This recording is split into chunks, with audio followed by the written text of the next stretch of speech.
প্রিয়জনের সঙ্গে কাটানো সুখস্মৃতি, ঈদের আনন্দ আর গ্রামের স্মৃতি বুকে নিয়ে কর্মব্যস্ত নগরী ঢাকায় ফিরছেন কর্মজীবী মানুষ। দীর্ঘ 10 দিনের ছুটির শেষ দিনে নৌপথে রাজধানীমুখী যাত্রীদের ভিড় ছিল উপচে পড়া। টার্মিনালে আসা প্রতিটি লঞ্চ ছিল কানায় কানায় পরিপূর্ণ। তবে ভোগান্তিহীন যাত্রা শেষে সড়কে উঠতেই যানজটে পড়েন যাত্রীরা। সদরঘাট থেকে তাঁতীবাজার পর্যন্ত পুরো এলাকায় 2 ঘন্টারও বেশি সময় ধরে থাকে যানজট। হাতে লাগেজ, চোখে ক্লান্তি, তবুও সামনে এগিয়ে চলার তাড়া যেন জানান দেয় কর্মব্যস্ত জীবনের। ঘাটে রাজধানীমুখী মানুষের উপচে পড়া ভিড় থাকলেও নির্বিঘ্নে ফিরতে পেরে স্বস্তি প্রকাশ করেন যাত্রীরা। ভিড়ও কম, আমরা সেফলি এসেছি, আবার সেফলি যাচ্ছি। কোনো হয়রানির ভিতরে ভোগান্তি পড়িনি, আলহামদুলিল্লাহ খুব ভালোভাবে আসছে। আমরা দীর্ঘ এই লম্বা ছুটিতে ঈদ আনন্দকে অবশ্যই বাড়িয়ে দিয়েছে। এত মানুষের চাপের কারণে 1 থেকে 1.5 ঘন্টা লাগতেছে এখানে আসার জন্য।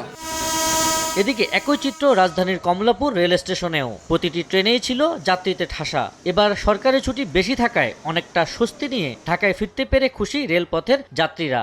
আমাদের ঈদ উদযাপন খুব সুন্দর হয়েছে। আমরা গ্রামে ঈদ কাটিয়ে তারপরে আমরা টুরিস্টে গেলাম, ঘুরে আসলাম। ঈদটা আলহামদুলিল্লাহ ভালো কাটছে, আর কোনো ভোগান্তি হয় নাই। ভার্সিটি খুলে গেছে, ক্লাস শুরু, পড়াশোনা শুরু, আবার ব্যস্তময় জীবন শুরু। ঘুরে এখন অনেক ভালো লাগলো। এখন মনে করেন যে যার যার কর্মস্থলে এখন ছুটবে। তবে সড়ক পথে যানজট ও ভোগান্তিতে পড়েন ঢাকামুখী মানুষ। বাস কাউন্টারগুলোতে সকাল থেকেই দেখা যায় যাত্রীদের জটলা। লোকাল কিংবা সিটিং সার্ভিসে ঢাকার উদ্দেশ্যে রওনা দেন অনেকে। এতে ঢাকা টাঙ্গাইল, ঢাকা ময়মনসিংহ সহ বিভিন্ন মহাসড়কে বাড়তে থাকে যানবাহনের চাপ।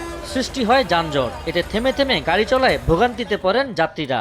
প্রচুর জ্যাম, আমি সনকা থেকে জ্যাম ঠেলে আসতেছি। এই বড় দরকার থেকে হচ্ছে রাত্রে 9টা বাজে, এ পর্যন্ত এখনো পৌঁছায় নাই গাজীপুরে। প্রায় 10 ঘন্টার মতো সময় চলে গেছে অলরেডি। যে পরিস্থিতি দেখা যাইতেছে তাতে দেখা যাইতেছে যে আমার ঘর আজকে ঢাকা যাওয়া হবে না। গাড়িও কম এবং ভাড়াও দ্বিগুণ, সিট তো নাই।